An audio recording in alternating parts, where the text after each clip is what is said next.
Okay, so today we're doing solving by completing the square of 4. I'm not going to go through the whole process. If you want to, maybe review the process, go to the last two videos. What this video is going to focus on is sort of the answer. So yeah, as you can see, I already have the work done here. These problems are a little bit different, but we've talked about this in earlier quadratic solving problems. So they're not equal to 0. And the trick is you're completing the square, so you're not going to want to make it equal to 0. I mean, you could.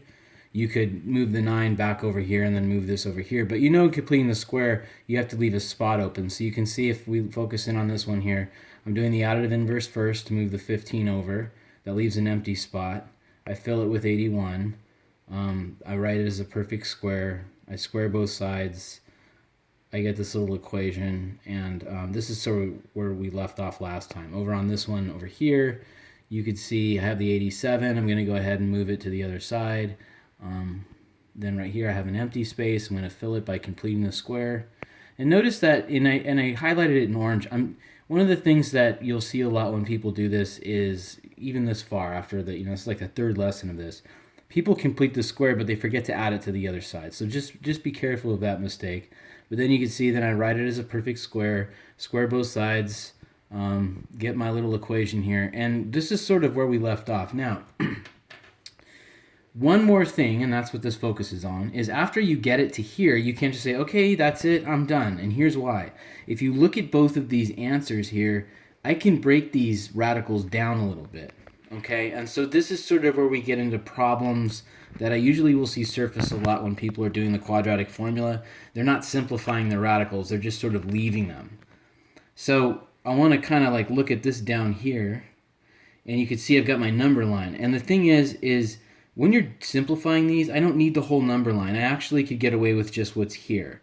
So what I'm going to do is I'm going to say, do any of these numbers right here, and what I'm talking about when I say these numbers is I mean perfect squares.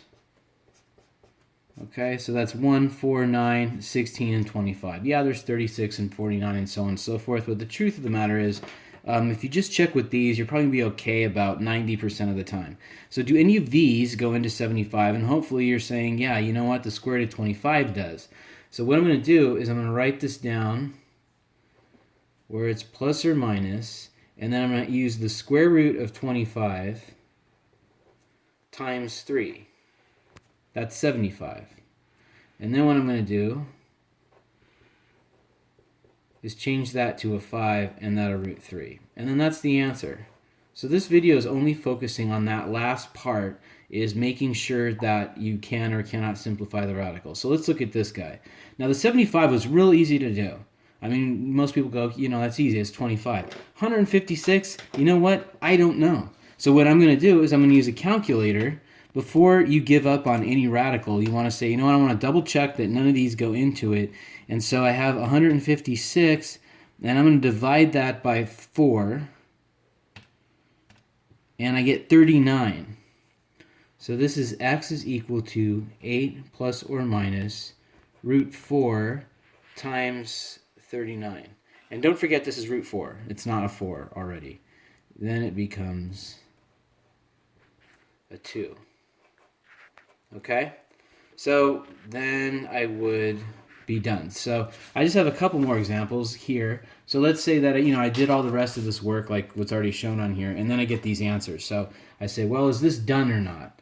Well, I have my line, and you might want to actually just go ahead and generate this like so. It's pretty easy to make. All you do is multiply the number by itself. And say, okay, do any of these go into 20? And you know what? The 4 does. So I can do 3 plus or minus 4 times 5. Then I have 3 plus or minus 2 root 5. And I'm done. Now also remember, nothing's going to happen with these at all. You just leave this. This is actually the answer. You can't add this. Some kids will go, oh, it's 3 plus 2, now it's 5. It's not. This is 3 plus or minus this thing over here. All right. Negative 7 plus or minus root 66. So 1 doesn't go. You know what? 66 is even. Maybe 4 does. I mean, I could do it in my head, but why not use a calculator? Usually when you're doing this kind of stuff, your teacher's letting you use a calculator. I get 16.5, so that's a no-go. 9's not going to work. 16 won't work because the 4 didn't. And 25. So you know what? This is it. I can't simplify that one. This one over here, 1, I shouldn't even try 1, but 4 doesn't work. 9 works. So that's 9 times 3. And then that becomes a 3. And then that's my answer. This guy over here, 42. Well, maybe 4 does because it's even, so I'll go ahead and try that. 42 divided by 4, I get 10.5. So 4 doesn't work. 9 is not going to work. 16 doesn't work. 25. So this thing is simplified. Okay? So as you can see from these examples, you don't do this every single time. The whole point here is to check your answer to see if you can before you move on and do the next problem. So that's it.